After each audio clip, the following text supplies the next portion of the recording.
Hello, welcome to the panel Discovering Worlds, and please, can we have the house lights up so we can see y'all out there, please?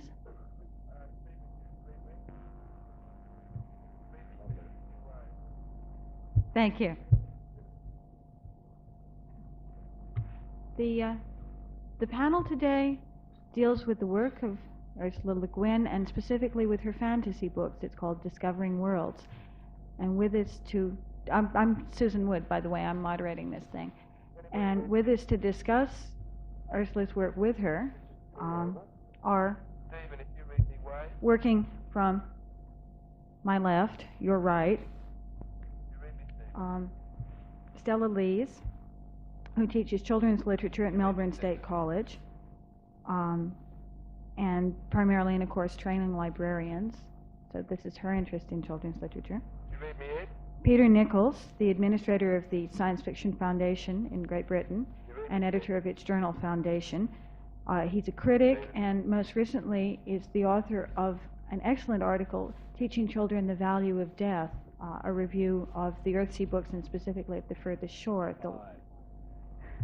Yes, and he's flogging his magazine Foundation, which is a truly excellent journal. Ursula Le Guin, of course, is sitting next to me, and I'm very delighted to be beside her here. On the other side of me is Anne Sydenham, who works at Space Age Books and is specifically interested in children's literature and fantasy. And finally, at the end of the table, Anna Shepherd, who also teaches children's literature at the State College of Victoria. She's a member of the Writers' Workshop as well, and again is very interested in children's literature and in fantasy. And we're I guess just going to fire questions at our captive expert here, and I'd like to start out since I've got hold of the mic. In the Earthsea books, and indeed in most of Ursula Le Guin's work, the theme of discovery, of finding the true nature of a thing, of finding its name, its essence, is very important. And in the critical writing and the statements about literature and about writing that you've made, Ursula, you also use this idea of discovery as a way of explaining your own creative process. Could you talk a little bit more about discovering worlds? Yeah, well, combine the coffee and the microphone here. I suppose it really is a metaphor, but it's the only one I've found for when people ask me about the process of writing fantasy. It does not feel like a process of invention in the way we usually use that word. If we go back to the root meaning of invention, which means coming upon or finding, that's what it feels like. It's as if something, well, it's also related to what Michelangelo said about the block of marble. And you look at it, and if you're a sculptor, you see the statue inside it, and your job is to chip off the marble very carefully till you get to the statue which is there, and your job is simply to reveal it. Well, it's sort of like that. It's as if with something like Earthsea, in a very early and rather poor short story, it was set upon some islands. And this is when I first discovered Earthsea, and I only discovered a small corner of it, sort of like finding Van Diemen's Land or something. Or when they first hit a cape of Antarctica and didn't know whether it was an island or a continent. And as you go on, these things sort of come up out of your unconscious, and you write about them, and the whole world begins to be discovered to you.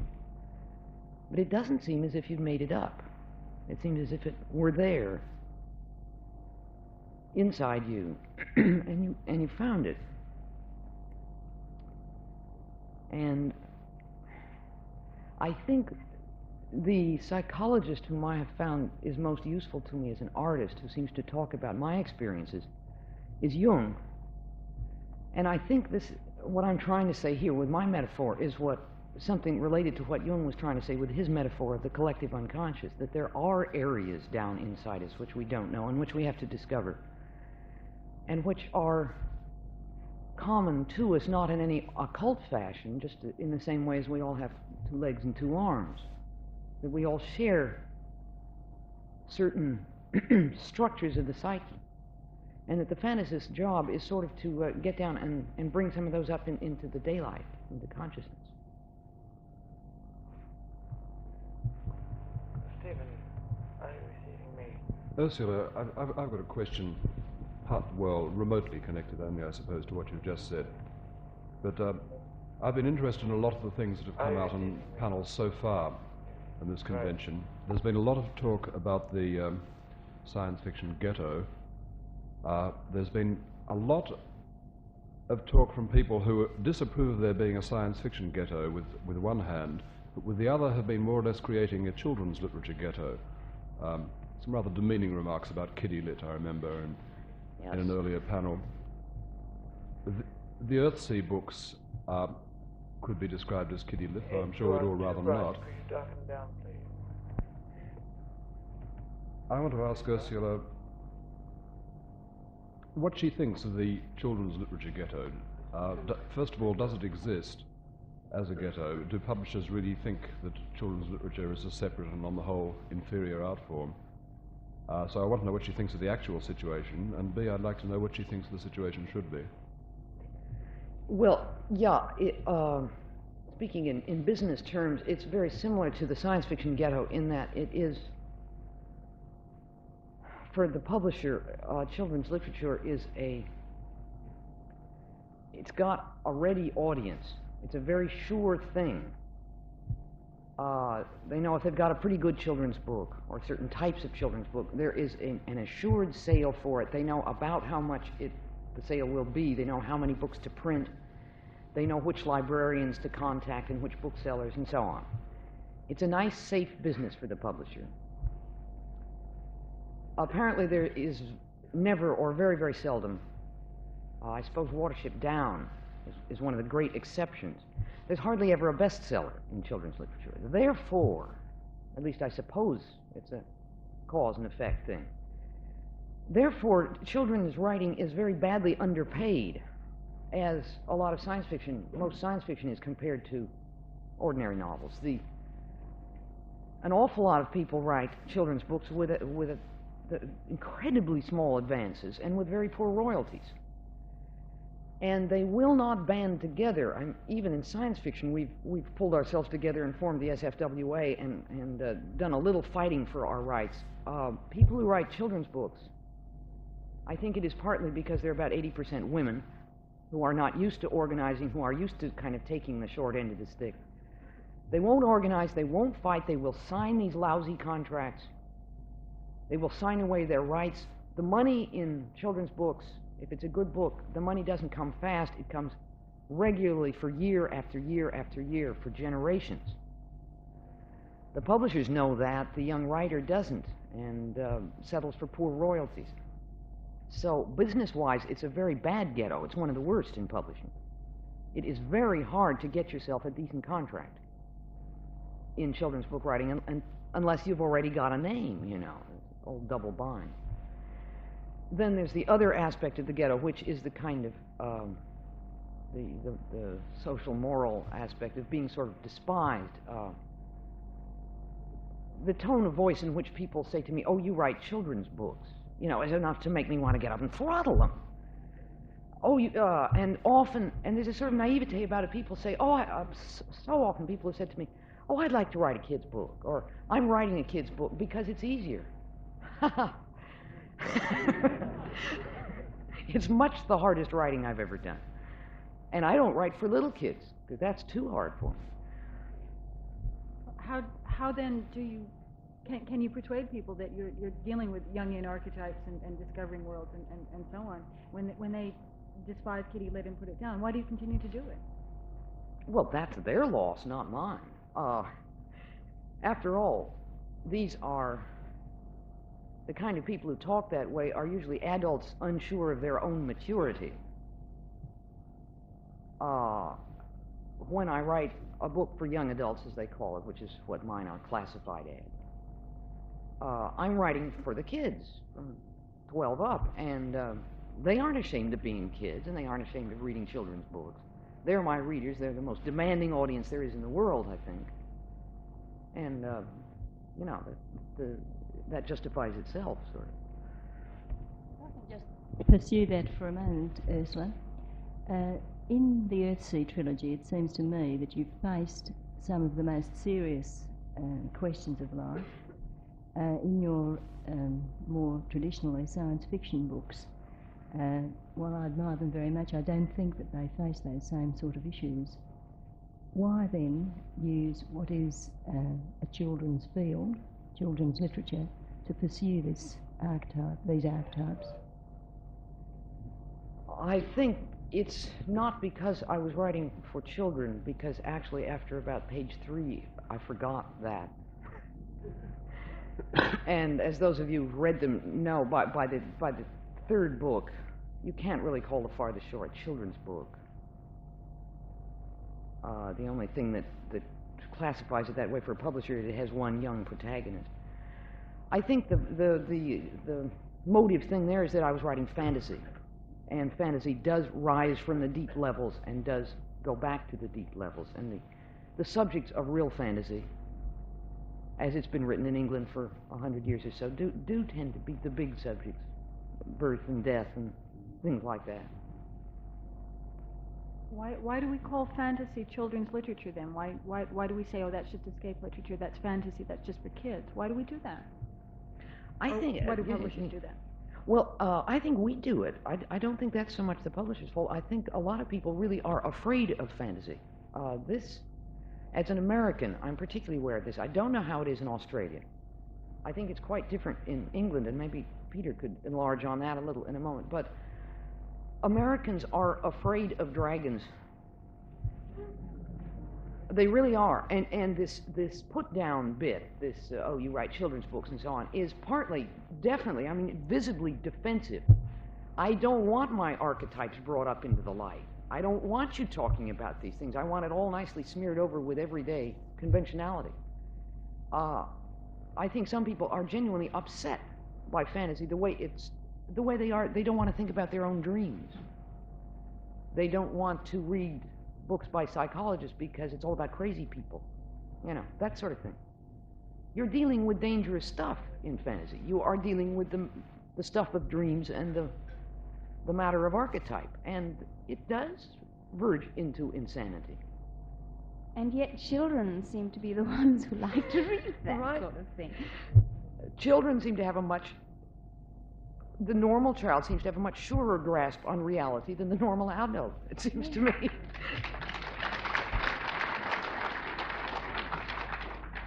So that's one up for children's literature. Right. In an earlier panel, people were talking very much as if one of the drawbacks about science fiction and fantasy taken together as a group is that they're not really about people, they're only about ideas. It's a very old argument, people who are familiar with arguments about SF and fantasy. I think the name of John Updike was evoked as, Updike does the sort of thing we don't often see science fiction doing. Thank God. We know fantasy and SF. We know fantasy and SF don't very often go in for psychological investigation of character. I wanted to bring up the question, do you think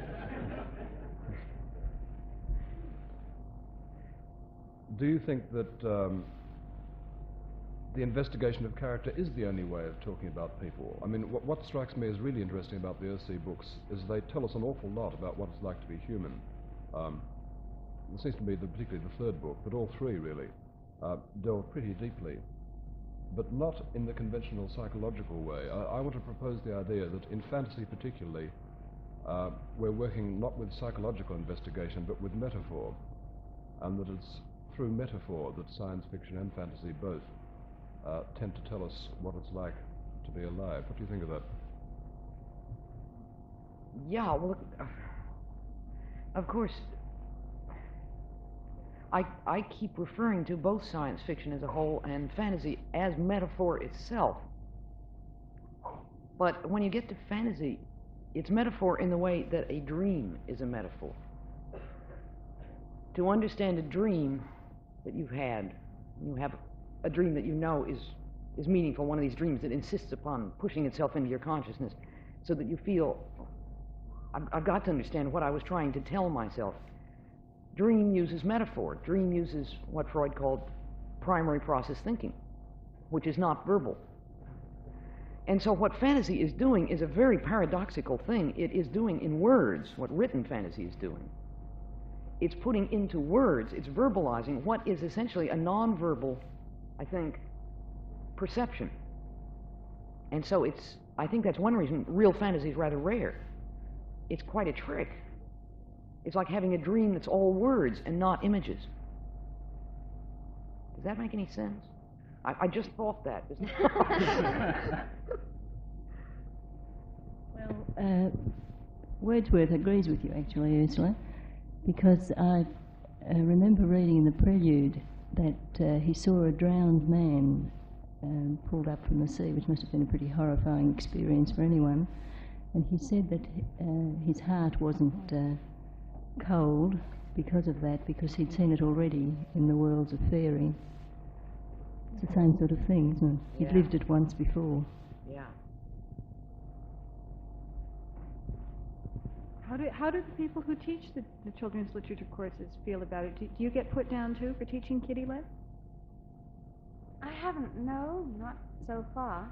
But could I just, instead of answering that question, refer back to what Peter was saying with regard to, at least he started to speak about characterization, and it brought to mind what Alan Garner said in an interview with regard to his Weirdstone of Risingerman and Moon of Galmrath, that those two, the two child characters, Peter and Susan, I think they are, that by the time he'd finished writing those books, he loathed them.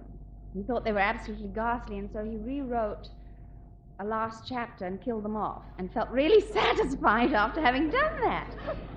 And that drew me, because I loved those books. I thoroughly enjoyed them, and I didn't really care for Susan Peter much either, but I liked the fantasy part better. But when he did that, I sort of got disgusted with him. Have you ever done that with any of your characters? Disliked them and in any way? Even an evil character, I sort of feel I'd like them if I was writing. Yes, there's one character, not in the children's books, in my novella, The Word for World is Forest. Captain Don Davidson is all I loathe. And of course, what I had to face, I don't think Garner had to face it with his Susan and Peter because they're such cardboard figures. I think that's why I love it. Don Davidson was, after I finished writing it, sort of under his dictation, I realized that he was part of me, and this was something I had to face up to. That I didn't invent him. He came up from my own self, and he's everything I despise. And now I know why you And I punished him all right, but I didn't. But you I pushed him back down. You know? Now I understand why you gave us in the workshop that activity about writing about somebody we really loathe. It can bring up very interesting things from one's unconscious. Yes. Yeah, it's interesting. Well, talking of bringing up things from the unconscious, Alan Garner's I suppose he's a special case, but a very fascinating one. I don't know what you feel in the audience, but I'd put Alan and Ursula, perhaps Philippa Pierce, and 3 or 4 other modern writers of children's books into a special group, which I can most define by saying they write children's books that grown-ups like to read. And as well as children, they're not books that the children don't read at all. But Alan Garner and Ursula both gave lectures for me recently in a series I organized in London. And Garner's lecture was a pretty frightening thing. He said he wrote Redshift, his most recent children's book, out of pain, rage, despair, emotional collapse. He says that he went literally mad during the writing of it, i.e. he could have been put in a straitjacket and locked up, and that he thinks that he would have been mad for the rest of his life if he hadn't written the book. Well, I think this is obviously a very extreme case, but it seems to me that that Garner was making a public admission that he too, in writing children's books, was dredging things out. It was a discovery, as Ursula said earlier, in this case probably of something within himself. But one wonders if perhaps that in children's books you're not getting a more direct route to the author's unconscious than you are in a lot of adult books. As if in a sort of paradoxical way, children's books could be more mature or strike deeper occasionally. I don't think this often happens, but I think there's a small group of children's books writers where this is happening. Yeah, there's several things. I won't remember them all. I want to respond to there. One is the fact that it's not such a small group. There are also some writers in the United States. I'm finding I read a great deal, and I love to read novels, but increasingly I go to the children's book room and consult my favorite librarian, and she says, oh, you got to read this one. And it is simply a hell of a good novel by anybody's standards. And it has more passion and more vividness than a lot of adult novels. There is incredibly good writing being done for the 12 up or 14 up group. Well, that's why I'd wish they'd change this children's literature to books that children and adults like to read. Well, they're using it in the States now. They use the young adult label, which is, I hate labels, but it's not a bad one. It means if you're over 14, there's a chance you'll like it. The other thing about Garner specifically, I think the book I most admire in children's books of this century, perhaps, is The Owl Service. Because of that is written with total passion, and it's one of the most passionate love stories since Emily Bronte. And I wonder how many critics and reviewers of English literature have never read the book because it was put out as a children's book. And yet I think it's a simply magnificent love story. And that's a very rare thing, you know, a good love story. Not a romance, a love story. I'd like to make a remark. In my capacity as a bookseller, I've been trying, you know, in my own sort of small way, to get the kids let out of, you know, the ghetto, and sort of I've been trying to stock books that you know, would appeal to. I try to sort of adult children's books, so to speak, you know, that other people will read, but still there's this sort of prejudice I've noticed. They seem to regard it as something sort of soft if you read children's literature or fantasy. Soppy. Yeah. No, they sort of equate it with people who like Art Nouveau and all that sort of thing. The effete. There might be something that could be said about that, but children's literature is often regarded in the same way as children are regarded, and to a certain extent women are regarded in our society. It's all a part of the same scene. One thing you've got acting there is not only defensive immaturity, but male chauvinism. I hate to say it, but it is. There's a little bit of female chauvinism too. But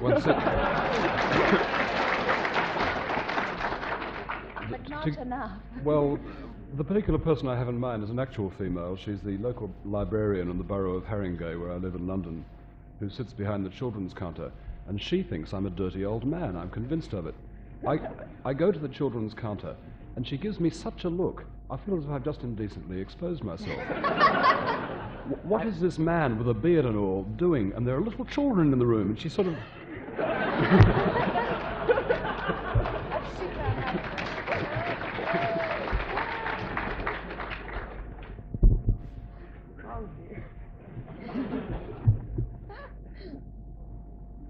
Yeah, it actually, some children's librarians are very defensive.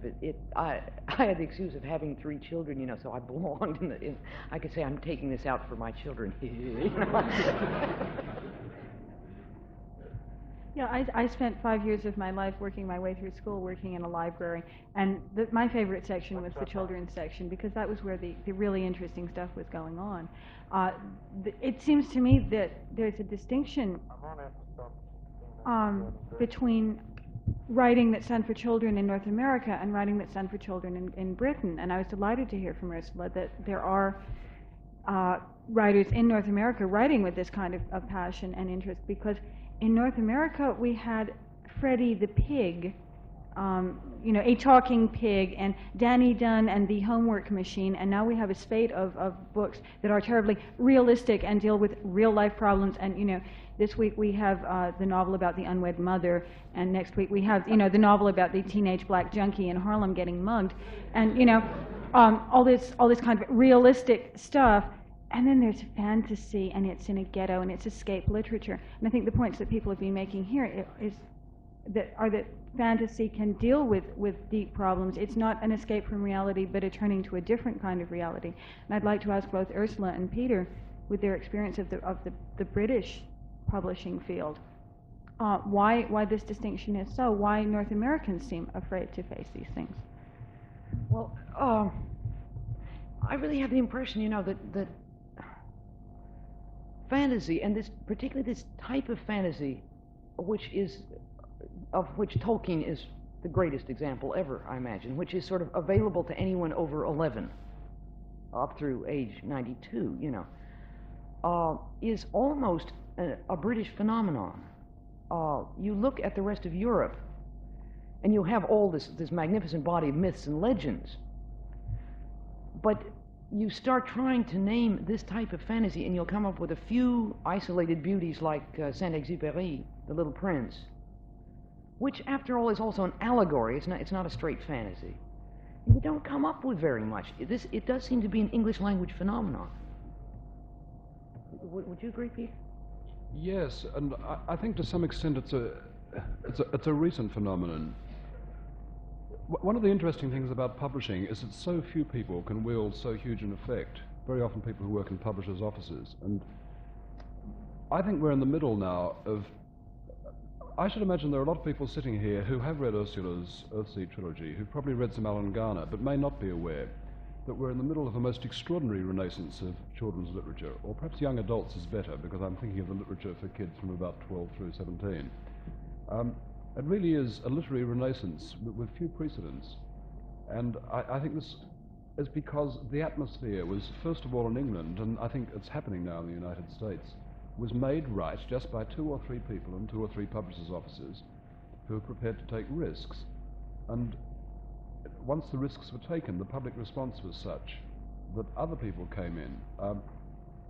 Then you get extraordinary freaks of publishing, like Watershed Down. I think that novel was not readily accepted in the first instance, as I understand the story.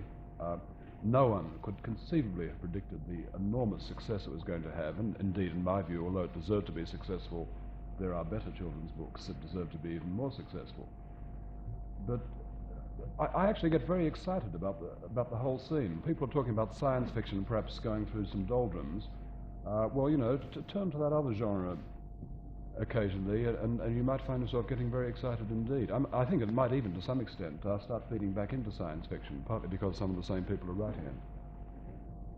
I do think it's possible that Watership Down will make a very great difference in the United States, because here is a book nominally for children, and it's about rabbits.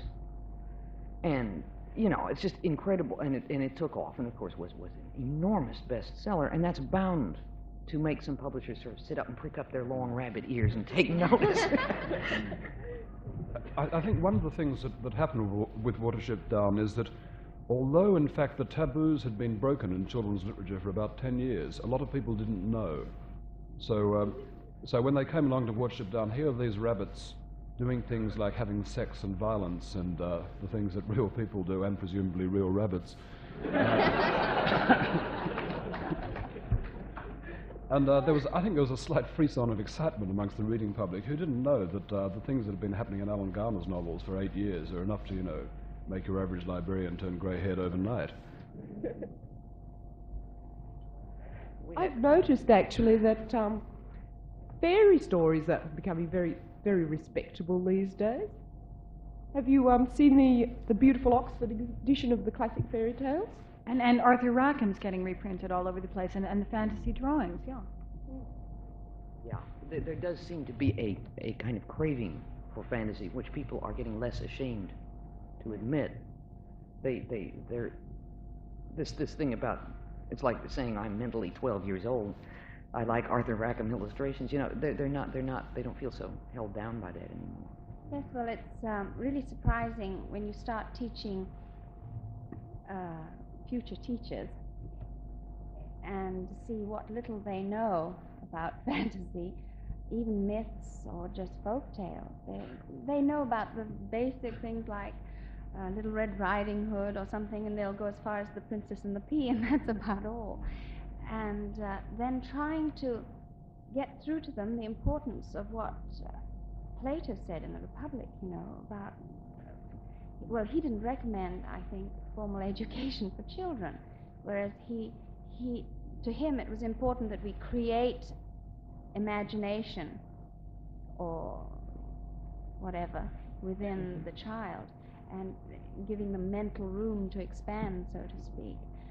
And I think this is where we, as teachers, it's very important that we can get this across so that children of the future will be imaginative adults. That's the way I see it. I've talked to a couple of people who teach quite underprivileged children, usually black children, in Portland, Oregon. And with the young'uns, with the 4 through 7-year-old sort of age. These are kids who, there's no books around the house, nobody reads, you know. There seem to be two things that get through to them. One are these books, most of which are badly written, but some of which are written with real feeling about their problems, the problems of being a kid in a slum.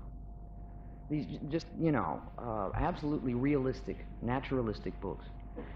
And the other way that they can get through, and the younger they get to them, the better, they say, is with the old myths and fables, told in the simplest possible fashion, of course, without any emphasis on the fact that this happened 3,000 years ago in Greece or something which they never even heard of. But these old archetypal stories, these, of course, get through, and these the kids will sit and listen to, and their eyes get bigger and bigger, you know. And I think that's giving them a good start. Yeah, I found this teaching at practically an all-black school in Los Angeles for about 3 years, and the same in Lubbock, Texas. I had an all-black school, and they certainly didn't have any books that my children never did, and I often have to just sit there and create stories on the spot, but they loved it. They would seem to hunger for this. And at the end of the year once, when my mother sent over from Australia about 3 books just to give to the children, you know, and I had to select which child to give it to, and I thought, oh, horrible. So I ended up spending an awful lot of money and buying a book for everybody. Oh, I'll never do that again. But anyhow, what they felt, and that was more than money could have ever bought, you know. It was beautiful. I think one of the difficulties of being a teacher at a primary school or a secondary school and hoping that the kids will read a lot of books is that the great English classics that are most talked about still, I think, amongst teachers, particularly older teachers, are ineffably middle class. I love the Arthur Ransom books, but those kids were so archetypally middle class, you just can't believe it. And this is also true of, I think, C.S. Lewis's famous fantasy series, The Lion, the Witch and the Wardrobe, all the other Narnia books. I live in a part of London where my stepchildren go to a school where the classes are about 70% West Indian and Pakistani, and it's very difficult for these kids with the best will in the world to relate to what's going on in those books, and therefore they might never get onto Ursula's books or Alan Garner's books, of which I don't think you could say the same thing. But, so to speak, the reading of children's books is a very middle-class activity still in England. When you think you're writing for all children, in practice, I suppose you must have the unhappy feeling, Ursula, that you're not writing for all children. Right, yeah. And the trouble is that my book's being written for teenagers, essentially, and on up. By the time those kids, the non-middle-class kids, get to teenage, they have been turned totally against books. They've never been told stories. They don't know what being told a story, either orally or in a book, is, and they're never going to read. So there's no way to break through. So every now and then I get a letter from a child who obviously had never read a fantasy before and come on one of mine. Yeah, gee, is there anything else like this? Kind of heartbreaking.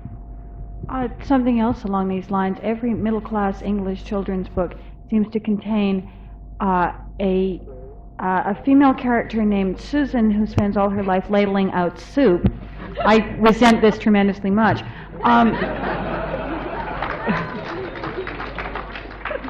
Susan. And I just wondered, Ursula, why are there so few, real girl characters out there doing things in children's lit? Well, let me just say that the only Ursula that I met in fiction until I read D.H. Lawrence was Heidi's old blind cross aunt. Well, and the only Annis I came across was in Frank Yerby's Flood Tide, and she was the girl that was left behind, so to speak. Terrible. So it's interesting to develop that a bit, because I think in the Tombs of Atuan you've got a female central character, and yet she certainly doesn't emerge as a liberated woman. No, she follows the man out. It's the man who guides her out of her labyrinth. That book is about sex, I think. That's surprising how few critics noticed that at the time, though. Well, I'm not absolutely sure what it's about. But I think it's about young adolescent female sex, about one's own personal labyrinth. No, the Earthsea books as feminist literature are a total, complete bust. They just aren't. Writing apparently from my own archetypes and from my own cultural upbringing, I couldn't go down deep and come up with a woman wizard. Maybe I'll learn to eventually, but when I wrote those, I couldn't do it. I wish I could have. But at least Tenar doesn't ladle out the soup. No, by God, he doesn't.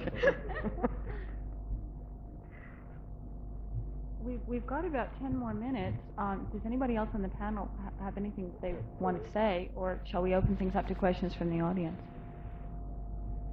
Let's have some questions. Okay, there are floor mics on there, and that way we can hear your questions, and so can the audience. So if you want to ask questions, maybe go line up, okay? And take a number and all that sort of thing.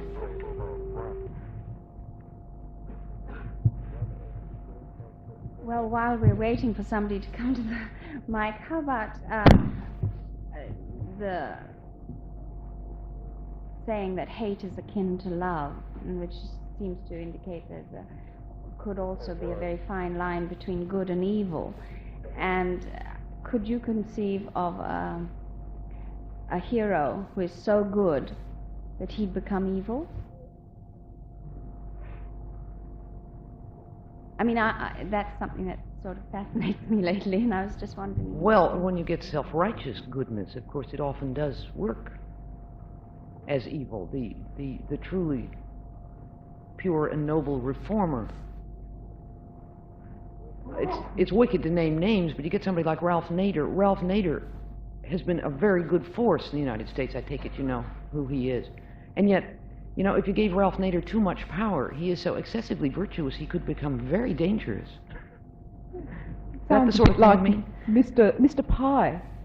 Have you read Mr. Pye by Mervyn Peake? I just bought Mr. Pye at Mervyn Binns, but I haven't read read it it yet. Story about a man who is so good that he grows wings, angel wings, and he's very embarrassed about this, of course, and he goes to the Pope and tries to get him to remove them, and he can't do anything, so the only thing he can think of to do is to be evil. And he reaches this incredible situation where he sort of has to keep a medium, sort of, otherwise, because he grows horns when he's too evil. and if he's too good, he grows wings. He's in this terrible, terrible situation. We all know the feeling. Do I do it now? Okay, questions? I had the same feeling about this lack of feminist approach, and I had also thought that maybe you were writing from yourself.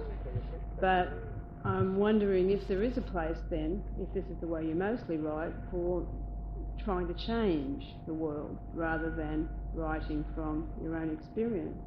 Or do you have to wait, as you say, until you change? Yeah, well, there's the old artist's dilemma between having passionate convictions and feelings but not wanting to write propaganda. I have written some propaganda and I'm ashamed of it and I hope never to do it again. I'm an artist, I'm not a preacher. I don't want to be a preacher. I hate missionaries. But all the same, if you have, if you're going down deep and coming up with profound convictions, sometimes you do find yourself up on the soapbox ranting. And it's an awful narrow tightrope to walk between conviction and preaching. Okay, take it from the other side. Oh, mine was a rather stupid question to Ursula, which was, Ursula, have you actually taught classes? And I found out the answer, but would you expound for a moment on that? Well, I used to teach freshman French. And the only teaching I've done is these workshops in writing science fiction. I have not taught a lit course. I'm not qualified to. You actually haven't taught classes as such? No, just workshops. Yeah. That's what I wanted. It puzzled me that a writer that makes female characters so real in her books almost never has a female lead character. I've read Buchanan's World pretty well, right through to Dispossessed. And while the female characters are very real, they've never been the central character. They've never played that central dynamic role. Could you just talk about that? Explain it, please. Well, I haven't got anything. This always comes up. It's perfectly obvious. Of course, Estroven in The Left Hand of Darkness is both a man and a woman. And Tenar is the central character of Tombs of Atuan, so it's not exactly accurate to say I've never done it. But when I get a story, when a story comes to me of which the central dynamic protagonist is a woman, I'll write it. I can't force it. I would like to do it, but it's a matter of waiting for God to drop it down or whatever it is that happens. But at least you make it clear in The Dispossessed, which may not have been totally clear to every reader beforehand, that the fact that you often use male protagonists is not from a sense of inner conviction about a difference between the sexes.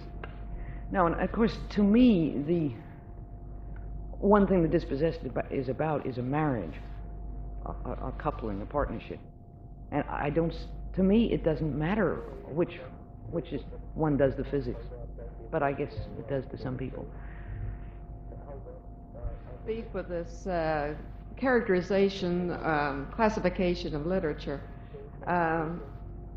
Andre Norton, for instance, I don't think anybody around here doesn't read Andre Norton, but she gets passed over as a writer of children's books. And to some degree she is. But she will separate her books herself between adult and children's books. When she writes children's books, she's writing for children. When she writes most of her books, she's writing for a more adult audience. And my beef is with the science fiction crowd for ignoring writing that has gone on for a long time and kept a very high quality. Incidentally, when it comes to writing about female wizards, she does very well there too. Yes, she does.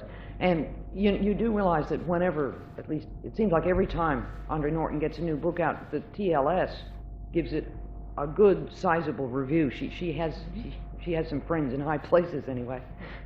Well, that's one that I'd like to see, one of these Grand Master degrees given to her. Perhaps no individual group, but for a long-time quality. I don't know of anybody who does it better and keeps it up better. Yes, I'd like to say something very briefly there. Andre Norton is often regarded with what seems like near contempt amongst a lot of science fiction readers, and I'm convinced the reason is that she writes so much, and a lot of the books aren't terribly good. But I think Andre Norton, at her best, is an outstandingly good storyteller. And when Locus recently, last year, did a poll on what writer turned you on to science fiction among their readership, and I think she won. I think it was, just sort of hands down, it was Andre Norton. You spoke earlier about the artist bringing the statue out of the block of marble, and this being a sort of type of what the fantasy writer tries to do. I was wondering whether another way of thinking of it is that there is certain inbuilt circuitry in the mental apparatus of the human, and that once a certain impetus is given to this circuitry, or the input is put in the right place, the correct input, that nothing can happen but that this internal thing is developed by the person and recognized by the person. And going from that, could a dream rather be the conflict between what is implicit in the internal circuitry of the mind and what happens outside? That is, a dream is trying to rationalize what happens outside with this internal circuitry. Well, you're on rather shaky ground when you say a dream is trying to rationalize anything. We usually have to rationalize our dreams. They are, I think most psychologists now feel that a dream is, in one way or another, a method of coping, either of reviewing information input that's come during the day, which is a sort of Freudian thing, or of bringing the deeper levels of the person to bear on life problems as a whole. But I don't know enough about psychology to answer that question. I think we're going to have to get off the panel because there's another panel on the writer's workshop coming along, so maybe only 2 more questions. Great. Jan? Okay, one, I wouldn't call it a novel since I think I read it in about 20 minutes when I sat down writing it. This is Jonathan Livingston Seagull, which when I first read the book, I thought, one, it wasn't a children's book, no matter what they seem to say about it. It struck me as being in the field of science fiction. I mean, when you start flying in stone walls and coming out again, or visiting planets with green suns, this isn't strictly mundane literature. And you also have an awful lot of psychological import in the fact of you can almost pull almost any ideology out of it. The book, I think, was passed over among many Fen for some of the ideas it had in there. Maybe because it was so short, or maybe it was classified as a children's book, and it had all those pictures. It wasn't really about flying. Well, now, look, it's not science fiction because there's no explanation whatever of how he flies so fast and all that stuff. And I know why I passed over Jonathan Livingston Seagull, is that I do not like to be preached at, as I said before. And it's a very preachy book. It's got a message.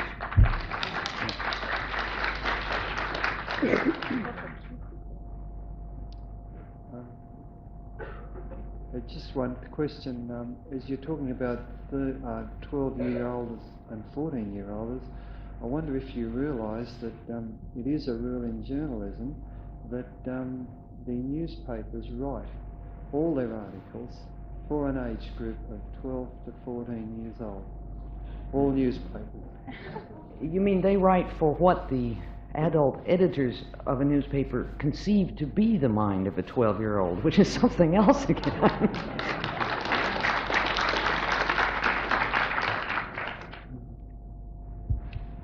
Okay, does anybody on the panel have anything they want to say to wrap up?